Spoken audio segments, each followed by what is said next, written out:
Hello and welcome back to Community Connection. I'm Iowa City Mayor Bruce Teague.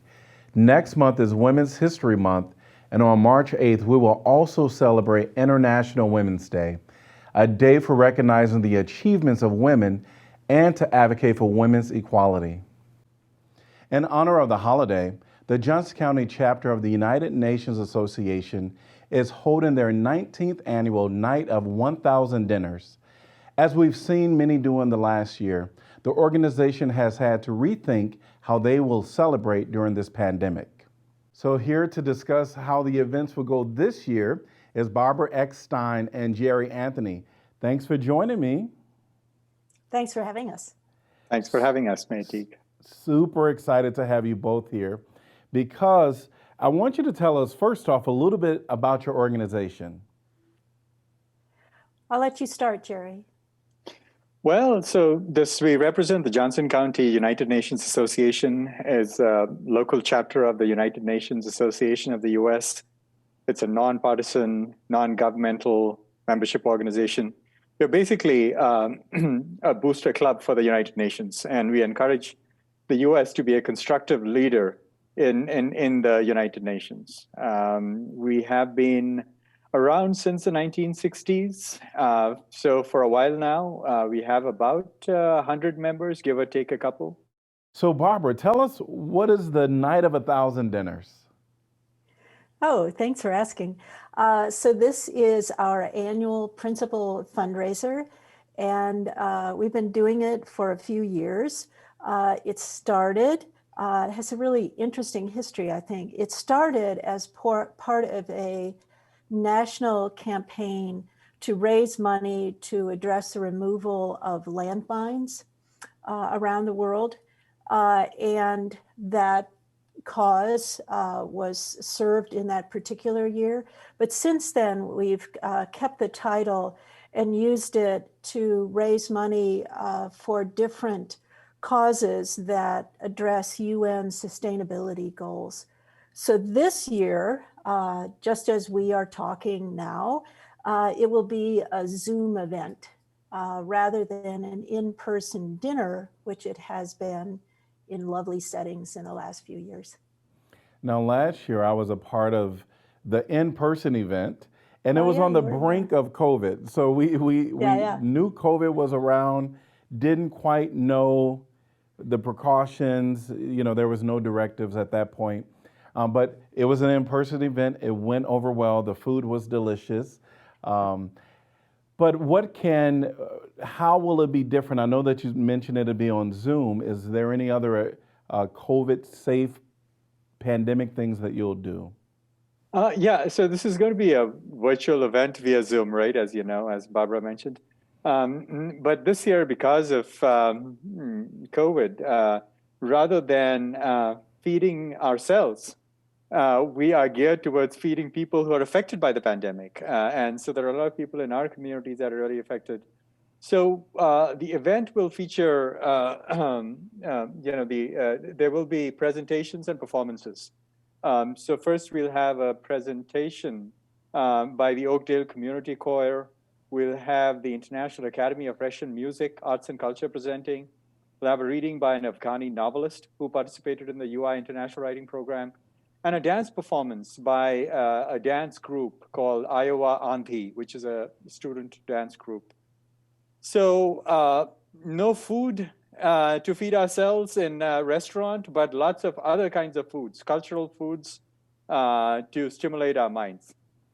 Great. Now, you just mentioned that there'll be opportunity for people to give funds, or your organization will give funds to those in need. Tell us a little bit more about that, and also, can people contribute? Oh, for sure.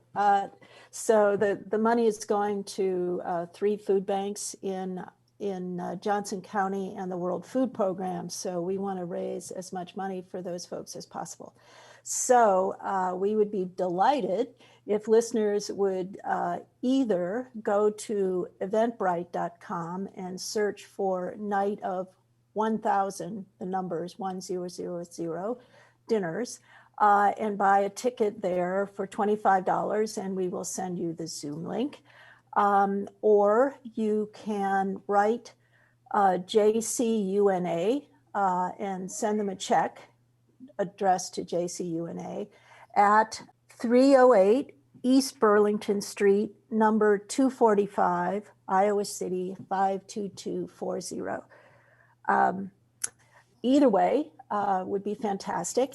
And people can also make donations if they want to. There's also, I should say, a $10 ticket fee for students or anyone who has been affected by the pandemic and is feeling financially stressed, but would like to do a little something. We'd be delighted to have those folks for $10 tickets. This is pretty interesting how, people will be able to attend virtually, and the ticket, you're turning over those contributions or a portion of those contributions to all of them. All of them. That's amazing. All of it. Yeah. That is Yeah. amazing. People really are affected by COVID. We've been in here for almost a year within our state since the first announcement of COVID being present.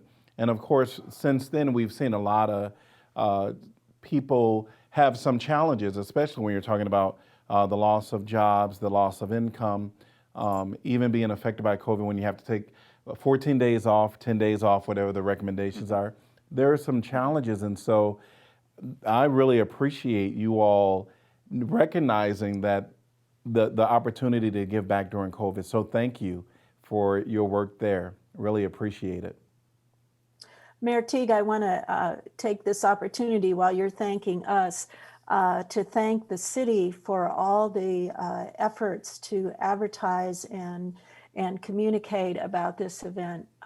The support from the city has been tremendous, and we really appreciate it. Let me add to the thanks that Barbara mentioned to the city, but in addition to the city, to the Iowa City Human Rights Commission and about 19 or 20 other sponsoring entities that are sponsoring this event. So thanks to everyone. So the event, there will be 3 awards given.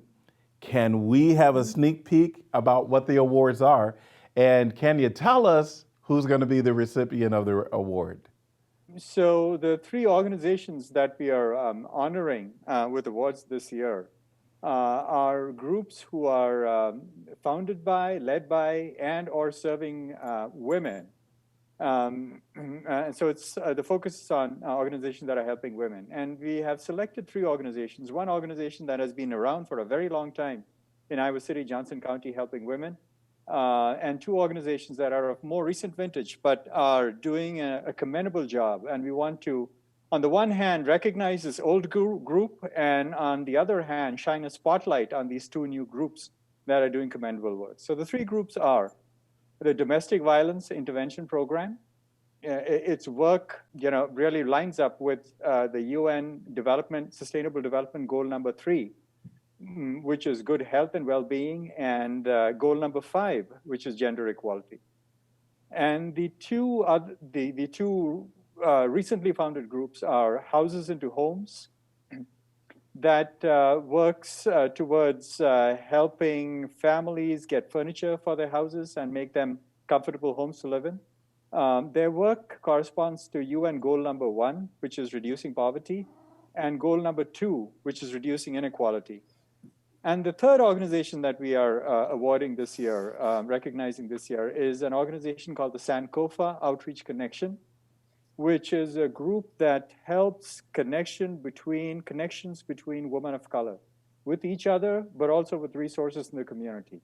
And their work lines up with goal number 3, good health and well-being, goal number 4, quality education, goal number 5, gender equality, and goal number 10, reduced inequalities in the world. So, and each group has, there will be a designated representative who will come, who will participate in this event to receive the award. That was great. And of course, these organizations, as you were talking about them, they are well deserving of this honor. And I appreciate you giving them some highlighting them to the greater community, because some people, as you mentioned, the two newer agencies, they may not know of them. And so it's an opportunity to really spread the work that they do amongst those in our community. So thanks for highlighting them.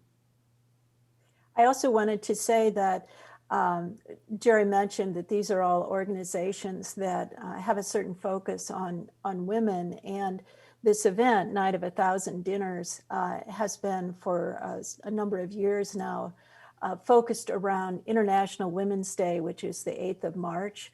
So we try and hit as close to the 8th of March in our scheduling as we can, but International Women's Day is very much on our minds in all of our planning.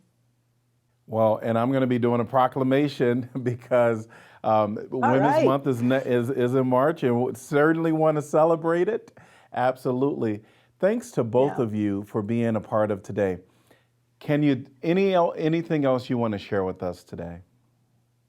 Yes, so we want to emphasize that the money from this event goes towards food security locally and internationally. So the World Food Program will get part of the proceeds, and people may know that the World Food Program won the Nobel Peace Prize in 2020. We're pretty proud of that.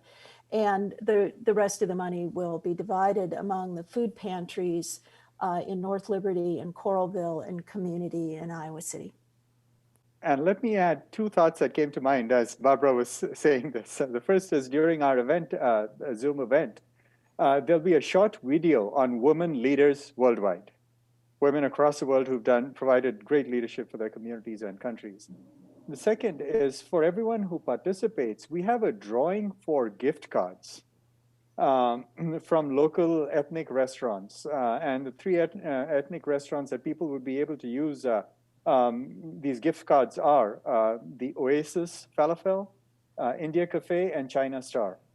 And we felt, as organizers of this event, we felt that this was a small way that we could help people impacted by the pandemic. Another way that we could help people impacted by the pandemic, the restaurant community. They've seen lots of losses, so giving a few gift cards out so people can use those restaurants would be helpful for them as well. Well, thanks to both of you for all the hard work that I'm sure has gone into creating this event, for being a part and telling us about the event a little more in detail. Thanks again to the recipients of the awards for their work, because that's important work. Looking forward to this event. Thanks to both of you for being a part of today. Thank you, Mayor Teague. Thank you very much, Mayor Teague. That's our show for today. We'll be back again with another episode of Community Connection in a couple of weeks. See you then, Iowa City.